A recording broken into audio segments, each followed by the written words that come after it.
Hello दोस्तों, welcome to my YouTube channel SB education classes. इस video में हम साइंस के टॉप 39 प्रश्न करने वाले हैं जो कि सभी परीक्षा के लिए बहुत ही इंपॉर्टेंट है। तो आप लोग इस वीडियो को अंत तक जरूर देखिएगा। तो चलिए वीडियो को स्टार्ट करते हैं। पहला सवाल है, रबर के संश्लेषण में निम्न का प्रयोग किया जाता है। रबर के संश्लेषण में किसका प्रयोग किया जाता है? तो आइसोप्रीन का प्रयोग किया जाता है। ऑप्शन बी हो जाएगा राइट आंसर। अगला सवाल है, सोने के आभूषण बनाते समय इसमें मिलाया जाता है। सोने का आभूषण जब बनाते तो उसमें क्या मिलाया जाता है? तो तांबा मिलाया जाता है। ऑप्शन ए हो जाएगा राइट आंसर।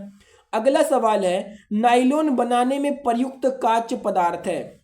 नाइलॉन बनाने में प्रयुक्त काच पदार्थ क्या होता है? तो इसका राइट आंसर हो जाएगा ऑप्शन बी, एडिपिक अम्ल होता है। आपको याद रखना है। अगला सवाल है क्वेश्चन नंबर 4, मोमबत्ती का जलना है। मोमबत्ती का जलना कौन सा परिवर्तन है? तो इसका राइट आंसर हो जाएगा ऑप्शन ए, ये रासायनिक परिवर्तन है। अगर आपसे पूछा जाए कि मोमबत्ती का पिघलना कौन सा परिवर्तन है, तो मोमबत्ती का पिघलना भौतिक परिवर्तन है और जलना जो है रासायनिक परिवर्तन है।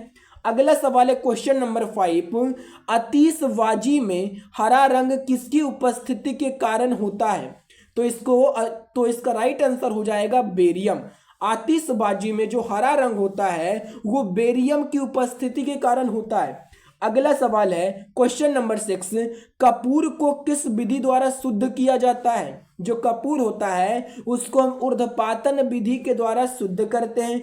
अगला सवाल है क्वेश्चन नंबर 7, निम्न में कौन सी धातु सदैव मुक्त अवस्था में पाई जाती है? मुक्त अवस्था में कौन सी धातु पाई जाएगी?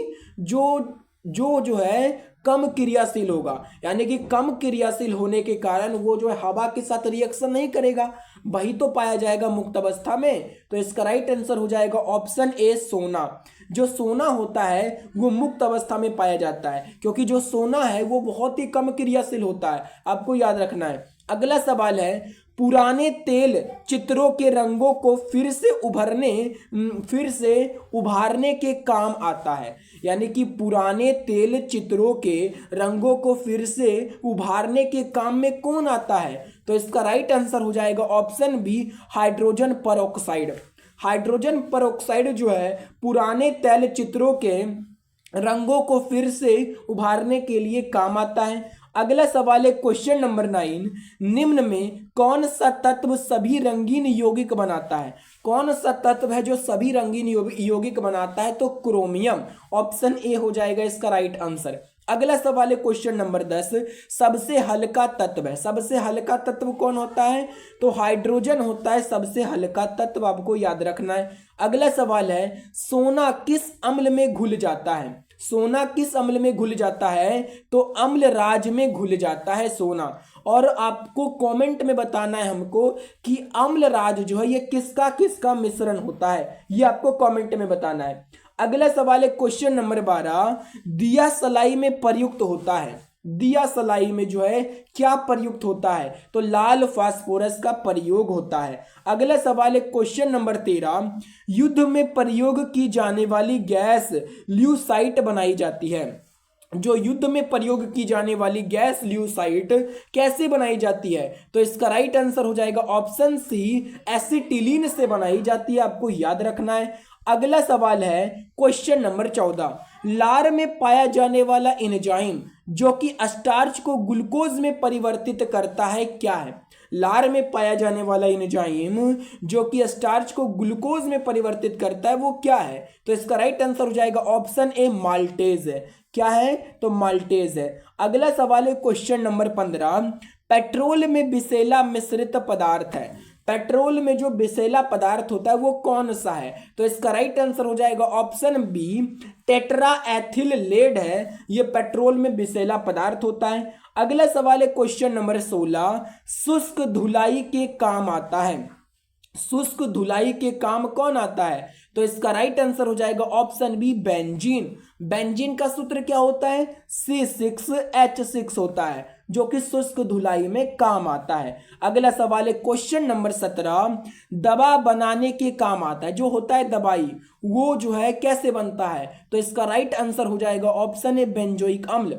तो दवा बनाने में किसका उपयोग किया जाता है? बेंजोइक अम्ल आता है काम में। अगला सवाल है क्वेश्चन नंबर 18, सबसे अधिक संख्या में किस तत्व के यौगिक है? सबसे अधिक संख्या में जो है किस तत्व का यौगिक है? तो कार्बन का यौगिक है सबसे ज्यादा संख्या में। अगला सवाल है क्वेश्चन नंबर 19, हेबर विधि से अमोनिया के निर्माण में निम्न उत्प्रेरक प्रयोग में लाया जाता है। आपको पता होगा कि अमोनिया जो बनाया जाता है वो हम हेबर विधि से बनाते हैं। तो हेबर विधि से अमोनिया बनाने में किस उत्प्रेरक का प्रयोग किया जाता है? तो लोहा का प्रयोग किया जाता है, आयरन, जिसका सूत्र होता है Fe।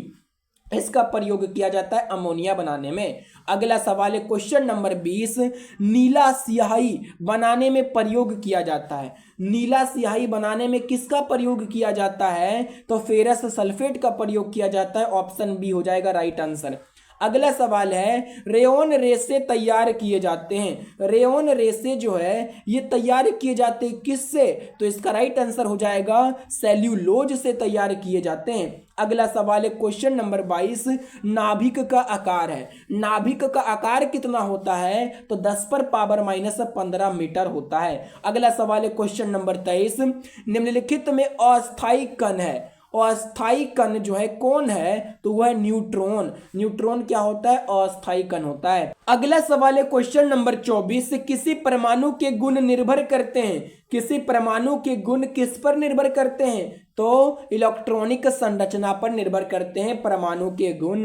अगला सवाल है क्वेश्चन नंबर 25, किस विटामिन के जलीय विलयन का रंग गुलाबी होता है? कौन सा विटामिन के जलीय विलयन का रंग गुलाबी होता है? तो विटामिन B12। विटामिन B12 के जलीय विलयन का रंग जो है गुलाबी होता है। अगला सवाल है क्वेश्चन नंबर 27, वसा विलय होते हैं। वसा जो है ये किस में घुल जाता है? तो इसका राइट आंसर हो जाएगा ऑप्शन बी, कार्बन टेट्राक्लोराइड में।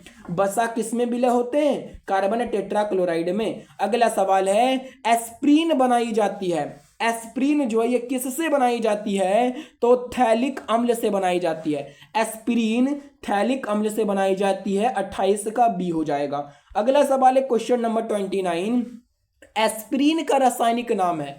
एस्प्रीन का रासायनिक नाम क्या है? तो इसका राइट आंसर हो जाएगा ऑप्शन डी, एसिटाइल सैलिसिलिक अम्ल होता है। एस्प्रीन का रासायनिक नाम क्या है? एसिटाइल सैलिसिलिक अम्ल होता है। 29 का हो जाएगा डी राइट आंसर। अगला सवाल है क्वेश्चन नंबर 30, सबसे भारी धातु है। सबसे भारी धातु कौन सा है? तो इसका राइट आंसर हो जाएगा ऑप्शन बी, ऑस्मियम। ऑस्मियम जो ये सबसे भारी धातु होता है।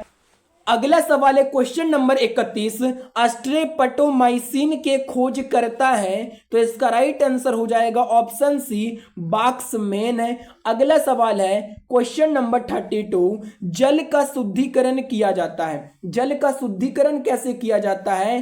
तो क्लोरीन के द्वारा जो है जल का शुद्धिकरण किया जाता है। अगला सवाल है क्वेश्चन नंबर 33, सबसे अधिक विद्युत ऋणीय तत्व है। सबसे अधिक विद्युत ऋणीय तत्व कौन है? फ्लोरीन होता है सबसे अधिक विद्युत ऋणात्मक तत्व। अगला सवाल है क्वेश्चन नंबर 34, राष्ट्रीय रासायनिक प्रयोगशाला स्थित है। राष्ट्रीय रासायनिक प्रयोगशाला कहाँ स्थित है? तो पूना में स्थित है। अगला सवाल है फ्रियोन का रासायनिक नाम है। फ्रियोन का रासायनिक नाम क्या है? तो क्लोरोफ्लोरोकार्बन। फ्रियोन का रासायनिक नाम है क्लोरोफ्लोरोकार्बन। 35 का है। अगला सवाल है क्वेश्चन नंबर 36, टेफ्लॉन किसका बहुलक है? तो ये जो टेफ्लॉन होता है ये टेट्राफ्लोरोएथीन का बहुलक होता है टेफ्लॉन। 36 का हो जाएगा डी।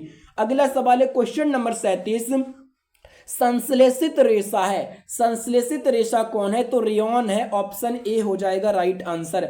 अगला सवाल है क्वेश्चन नंबर 38, कांच पर लिखने के लिए किस अम्ल का प्रयोग किया जाता है? अगर हमें कांच पर लिखना है तो किस अम्ल का प्रयोग किया जाता है?